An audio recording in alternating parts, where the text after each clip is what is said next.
Welcome back as we continue our coverage of Day 3 of the NFL Draft here on Seattle Sports. I'm Maura Dooley in with Curtis Rogers and Mike Lefko. And guys, we have a pick. Unbelievable. And a guard. I promise. I said it couldn't be done. Well, let's do, you didn't let me do that. Oh, sorry. You know I like with to spoil the things, remember? 179th pick in the NFL Draft, the Seattle Seahawks select. Thank you, Grady. Sataoa Laumea.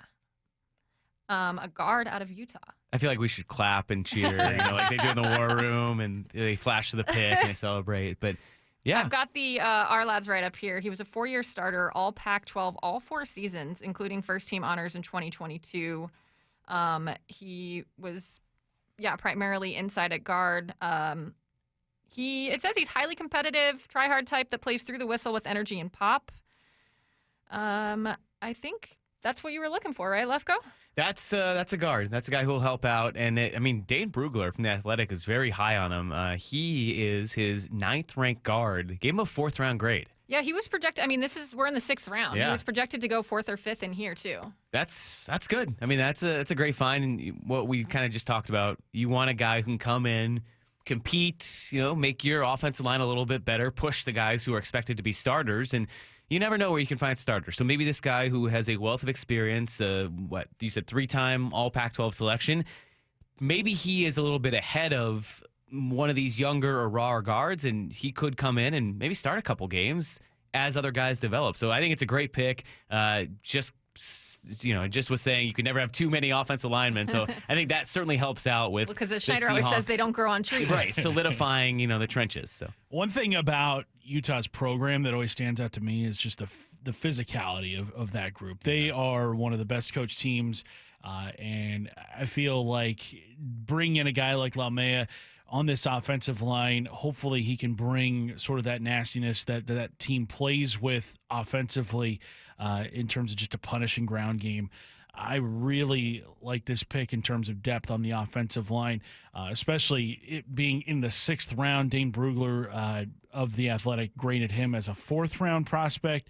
I do like that there is consistent production from him, being a 3-time All Pac-12 player. This isn't just a 1-year flash of the pan guy. This is a guy who has been a key member of that Utah offensive line, playing in a pair of Rose Bowls, starting every game that he played except for one in his 2019 redshirt freshman season. So this is a guy that when he was put in that starting lineup, stayed and no one challenged him. And here's what's really interesting, actually. Once he got past his designation as guard, he actually was primarily a right tackle. So the past couple of seasons started all 12 games at right tackle in 2023 and then started 13 of 14 in 2022 at right tackle. So that might also be Abe Lucas insurance. Okay. Where, you have Abe Lucas and that's your guy and he has done everything to lock down that position, but he's also missed games. And that's what caused we have to call up Jason Peters to bring him in to start games last season. So if this is a guy that is going to be a very solid, not lose any drop-off when you go to that second tier of linemen, and perhaps your right tackle if Abe Lucas gets hurt, then I like this pick even more. A little bit worried about what it says of what they think about Abe Lucas, but hey, hopefully it's just insurance. The fact that he is a guy who has played guard, but it's primarily a right tackle, that could be he can help out, but we also have someone now if Abe Lucas's availability isn't every single game of the season. How many times did Pete Carroll use the word chronic when describing his knee last year? Like you don't want to hear that. You need to have some sort of insurance there. And he's young, right? Like we can have old knees. We're older. Like Dave Wyman has no knees, but this man played in the NFL. He's a well-established older presence. Abe Lucas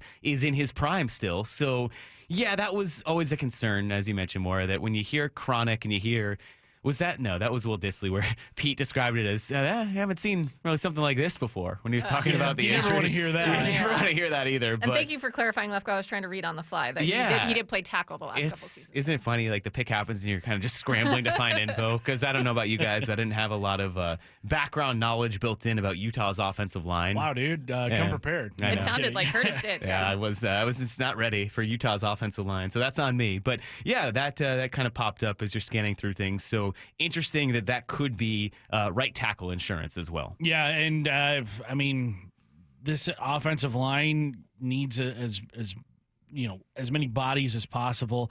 And I think Laumea is going to be a guy that I don't know if he's going to start or anything, but this is definitely a pick that's probably with 2-3 years down the road in mind, in terms of just maybe that's where he's going to be at his very best.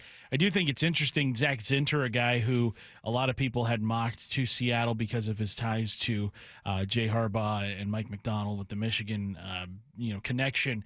He's graded lower than Laumea is with the Athletic. So in terms of guards, Laumea is in their top 10.